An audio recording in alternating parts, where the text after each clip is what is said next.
નમસ્કાર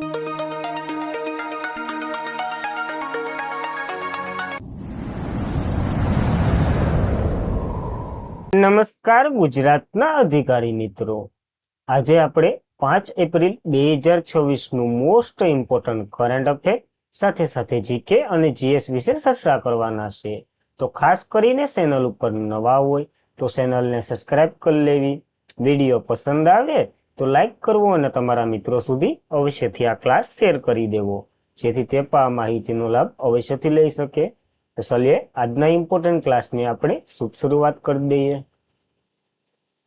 તો વૈશ્વિક સ્તરે ભારત 2025માં ઇન્ટરનેટ શટડાઉનમાં કેટલામાં ક્રમે આવ્યો છે? તો બીજા ક્રમે આવ્યો છે, કારણ કે પહેલા ક્રમે તો મ્યાનમાર છે. તો ખાસ મહત્વનું કરે છે, સરકાર કોઈ પણ ગતિવિધિઓને રોકવા માટે જે નેટવર્ક ઇરોલ કરે અથવા તો નેટવર્ક શટડાઉન કરે ને, એના માટેનો આ એક ઇન્ડેક્સ છે. તો આપણે જોઈ લઈએ આના માટેનું. તો 106 દેશોમાં 366 સંગઠનો દ્વારા સમર્થિત એક્સેલન્સ નાઉ રિપોર્ટ ભાર મૂકવામાં આવ્યો છે કે ઇન્ટરનેટ શટડાઉનના ઉપયોગમાં માનવ અધિકારોનું ઉલ્લંઘન આવરી લેવામાં થઈ રહ્યું છે.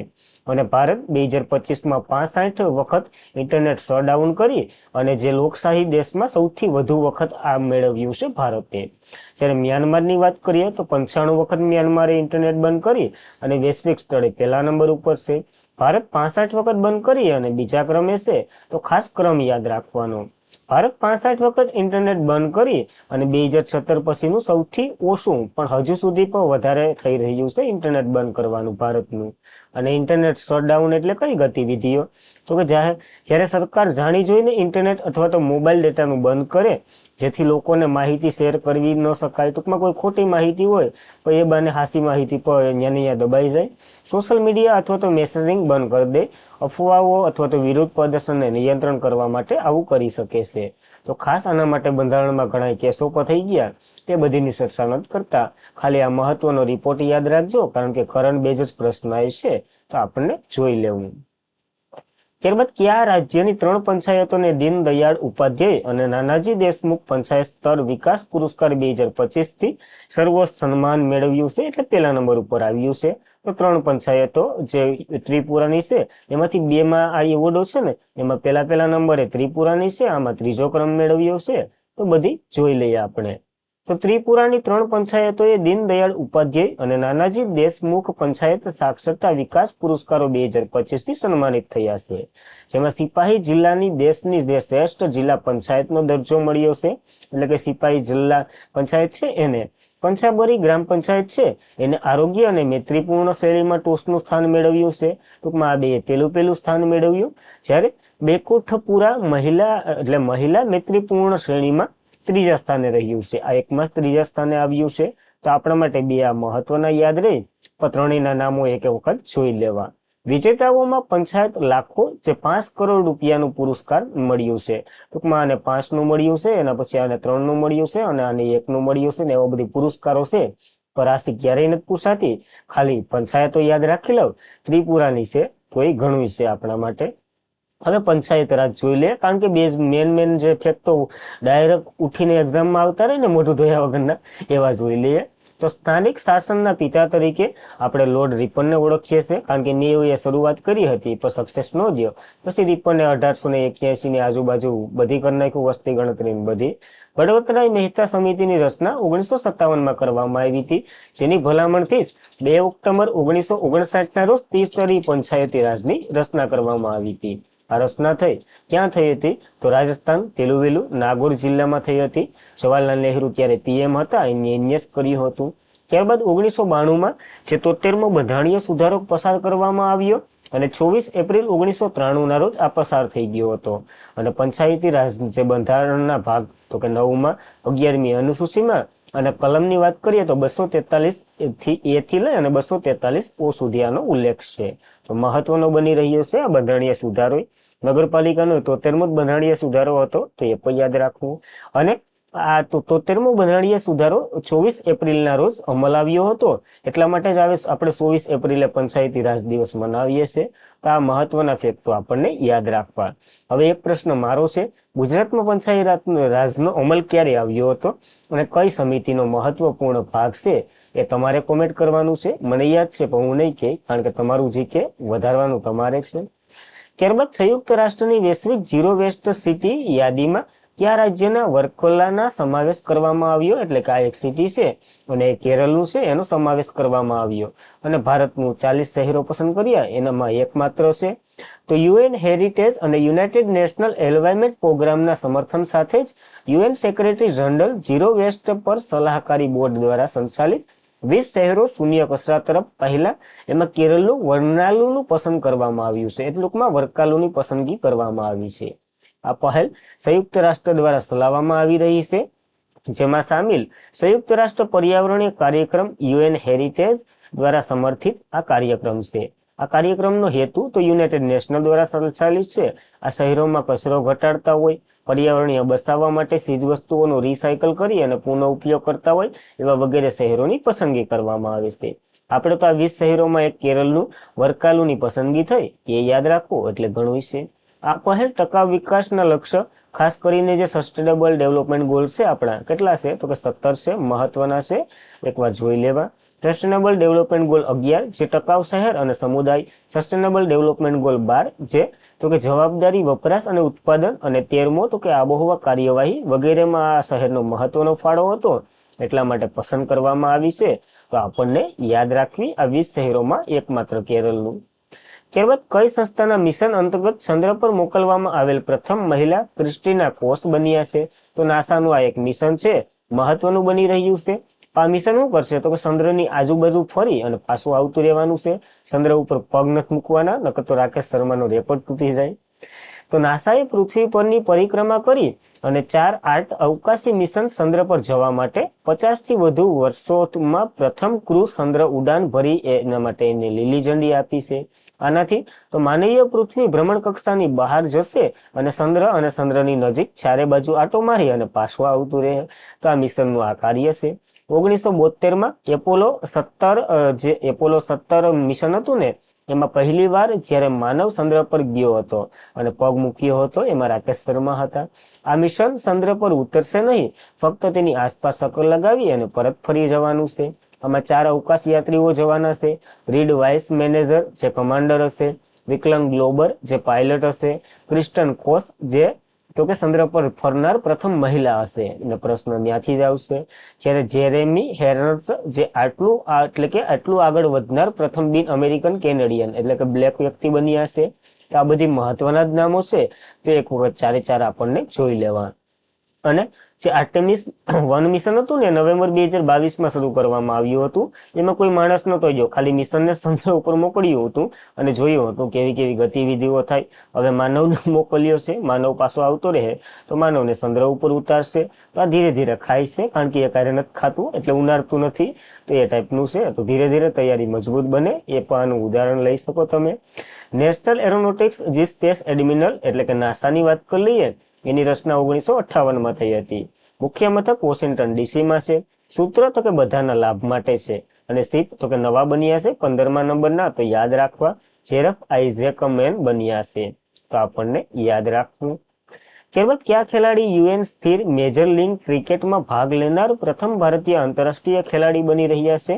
તો રવિચંદ્ર અશ્વિની એટલે કે આર અશ્વિની આ ખેલાડી બની રહ્યા છે. જોઈ લે, સાન ફ્રાન્સિસ્કો યુનિસેફ આ એક ટીમનું નામ છે જે T20 સ્પર્ધાની આગામી સિઝનમાં પોતાના કરાર જાહેર કર્યા પછી સ્પિનર રવિચંદ્ર અશ્વિની યુએસ સ્થિર મેજર લીગ ક્રિકેટમાં ભાગ લેનાર પ્રથમ ભારતીય આંતરરાષ્ટ્રીય ખેલાડી બનવા માટે તૈયાર છે. હવે આની થોડીક સિદ્ધિઓ જોઈ લઈએ. ભારતમાં તેમને 287 મેચ રમી 705 જેટલી વિકેટો લીધી છે. 2024માં આંતરરાષ્ટ્રીય ક્રિકેટમાંથી નિવૃત્તિ લેશે. કઈ લઈ લીધી ભાઈ 2024માં. ટેસ્ટ ક્રિકેટ ભારત માટે બીજા સૌથી વધુ જે વિકેટ લેનાર બોલર છે, કારણ કે પહેલા નંબર તો લીન કુંબલે છે પ્રથમ નંબરના. અને આની આત્મકથા પૂછી લીધી તો હેવ ધ સ્ટડી અ કુટી ક્રિકેટ સ્ટોરી અશ્વિની વૈષ્ણવની આત્મકથા છે. તો આપણને યાદ રાખવી મહત્વ ધરાવે છે એટલા માટે. ત્યારબાદ પ્રધાનમંત્રી આવાસ યોજના જે ગ્રામીણની છે એને 10 વર્ષ પૂર્ણ થયા છે. તો શરૂ ક્યારે થઈ હતી? -10 કરી નાખો એટલે 2016માં શરૂ થઈ હતી. મહત્વની ધરાવે કારણ કે આને લંબાવી છે એટલા માટે. તો 2016માં શરૂ થયેલ પીએમ જે શું કહેવાય પ્રધાનમંત્રી આવાસ યોજના જે ગ્રામીણ સ્તરની છે એ 1996માં જે શરૂ કરાયેલ ઇન્દિરા ગાંધી આવાસ યોજના હતી ને એનું પુનર્ગઠન કર્યું, એટલે કે નવી સુધારેલી જાતો આની છે. સરકારે શરૂઆતના જે નાણાકીય વર્ષ 2016-17માં આની જાહેરાત કરી હતી એ 23-24માં પૂરી થવાની હતી અને એનું લક્ષ્ય તો કે 2.95 કરોડનું લક્ષ્ય હતું.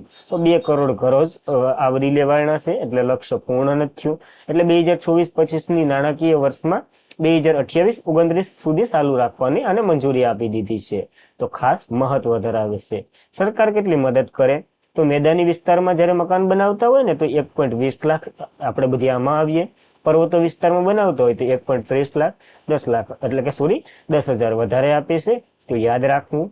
સરકારે કેટલો ખર્ચ ભોગવે છે? તો સામાન્ય રીતે રાજ્ય હોય ને તો કે ગુજરાત જેવા રાજ્ય એમાં 60% સરકાર ભોગવે અને 40% તો કે કેન્દ્રમાંથી નહીં, 60% કેન્દ્ર ભોગવે અને 40% તો કે રાજ્યના ફાળે હોય છે. જ્યારે રાજ્ય પર્વતીય હોય, ઉત્તર પૂર્વના રાજ્યો હોય એ વગેરેમાં તો કે 90% કેન્દ્ર ભોગવે અને 10% રાજ્યને ભોગવવાના હોય. કેન્દ્ર શાસિત પ્રદેશમાં કેવું હોય તો કે 100% કેન્દ્રના ખાતામાંથી જ જતા હોય. તો આ ખાસ કરીને યાદ રાખજો. અને બધા જે મોસ્ટ ઓફ કેન્દ્ર સરકાર અને રાજ્ય સરકારની યોજનાઓ છે ને એમાં આ જ ક્રાઇટેરિયા છે.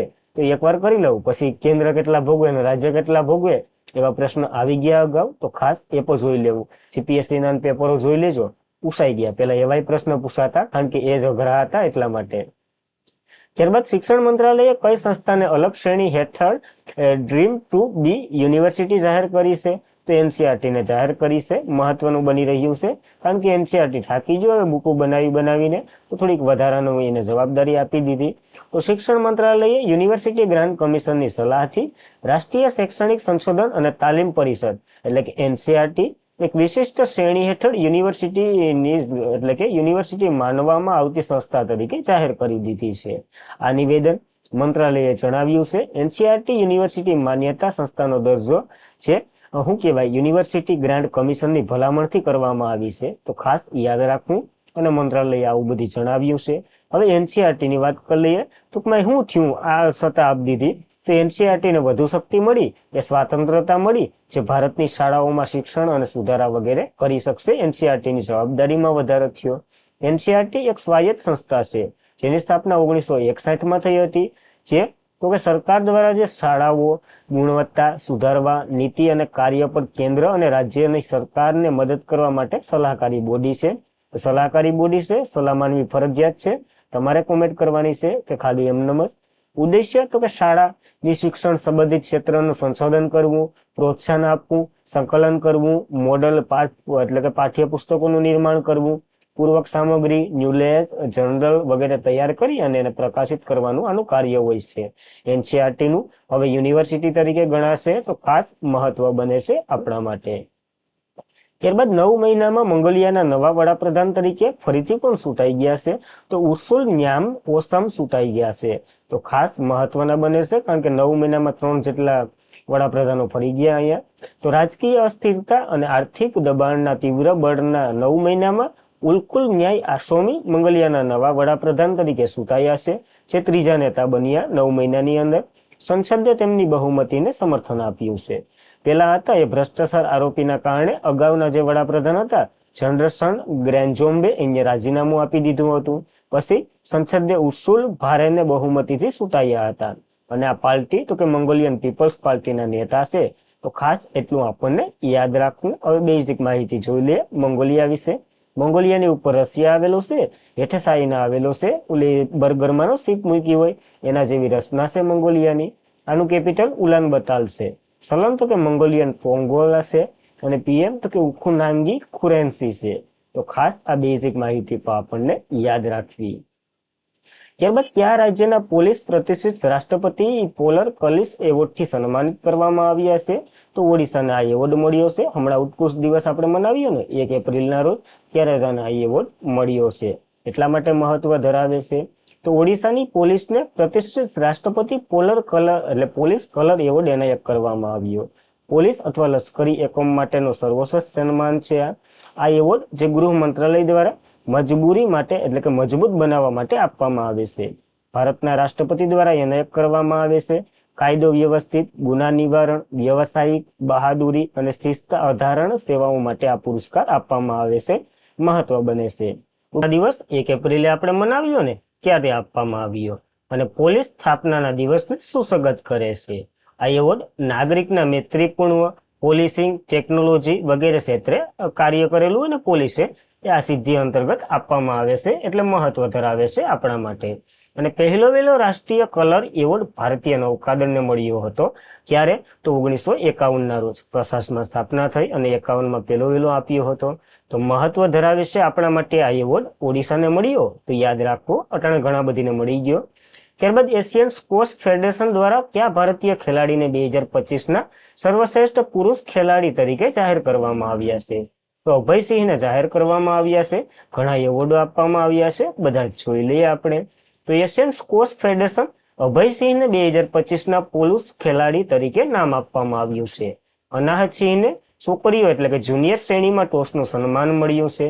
ભારતીય છોકરીઓની ટીમમાં વર્લ્ડ જુનિયર ટીમ ચેમ્પિયનશિપ 2025માં બ્રોન્ઝ મેળવ્યા બાદ એ પુરુષ ટીમનો એવોર્ડ એને મળ્યો છે.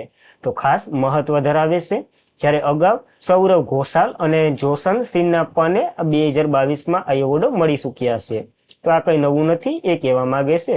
તો તાજેતરના એટલે કે 2025ના યાદ રાખજો. પુરુષમાં અભયસિંહ અને મહિલામાં અનાહતસિંહ. તો ખાસ 2 મહત્વના એવોર્ડ છે આપણને મળ્યા, તો યાદ રાખવા પડશે. તો આજના માટે એટલું જ હતું. ખાસ કરીને મિત્રો, વિડીયો પસંદ આવતો હોય તો લાઈક કરો, શેર કરો અને તમારા મિત્રો સુધી અવશ્યથી ચેનલને સબસ્ક્રાઇબ કરવાનું સજેસ્ટ કરો. તમે ન કરી હોય તો તમારે કરી લેવી, કારણ કે ઇમ્પોર્ટન્ટ માહિતી મળ્યા કરે. તો કાલનું રિવિઝન કરી લઈએ. માધવપુરનો મેળો નીચેના પૈકી કયા જિલ્લામાં ભરાય છે? પોરબંદરના માધવપુર રાયના મંદિર ખાતે ભરાય છે, મધુવતી નદી કિનારે. પીએમ કુસુમ યોજના સમય મર્યાદા 31 માર્ચ 2027 સુધી લંબાવી છે. શરૂ તો કે 2019માં શરૂ થઈ હતી. ખેડૂતો માટે ખાસ કરીને છે. એનર્જી સ્ટેટિસ્ટિક્સ ઇન્ડિયા 2026નું કયું રાજ્ય ટોચ ઉપરનું સ્થાન મેળવ્યું છે? રાજસ્થાન, મહારાષ્ટ્ર અને ગુજરાત અનુક્રમે પહેલું, બીજું અને ત્રીજું.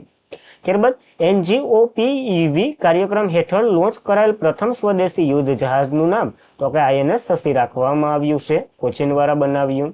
ઉત્તર ભારતનો પહેલો કાચનો પુલ કયા રાજ્યમાં બને એવી સંભાવના છે? તો પંજાબમાં બનશે એવું દેખાય. IPLમાં 4000 રન બનાવનાર પ્રથમ ખેલાડી તો કે વિરાટ કોહલી બની ગયો, તો યાદ રાખવું. કયા લેખક દ્વારા લખાયેલ પુસ્તક ટાઇમ્સ ઓફ ધ ટાઈમનું ઉપરાષ્ટ્રપતિએ વિમોચન કર્યું છે? સુધા મૂર્તિ દ્વારા વિમોચન કરવામાં આવ્યું છે. 2026 એશિયન બોક્સિંગ ચેમ્પિયનશિપ ક્યાં યોજાઈ રહી છે? મંગોલિયાના ઉલાન બતાલમાં યોજાઈ રહી છે. કયા રાજ્ય મંત્રાલય દ્વારા ન્યાય સેતુ ચેટબોટ અને માસ્કોટેનો દીક્ષિકા લોન્ચ કરવામાં આવ્યો છે? તે ન્યાય મંત્રાલય દ્વારા લોન્ચ કરવામાં આવ્યું છે, સરળ માહિતી બનાવવા માટે. દ્વીપ શક્તિ ભારતીય સંયુક્ત લશ્કરી કવાયતનું આયોજન ક્યાં કર્યું છે? તો આંદમાન નિકોબારમાં કર્યું છે, ટાપુ રક્ષણ માટે થઈને ખાસ કરીને. અને આજના માટે એટલું જ હતું. ખાસ કરીને મિત્રો, વિડીયો પસંદ આવતો હોય તો લાઈક કરો, તમારા મિત્રોને શેર કરો. ચેનલ ઉપર નવા હોય તો અવશ્યથી સબસ્ક્રાઇબ કરો. PDF સ્ટડી મટીરિયલ માટે ટેલિગ્રામમાં અવશ્યથી જોઈન્ટ થઈ જવું. તો બસ આજના માટે એટલું જ હતું. જય હિન્દ, જય ભારત, ધન્યવાદ.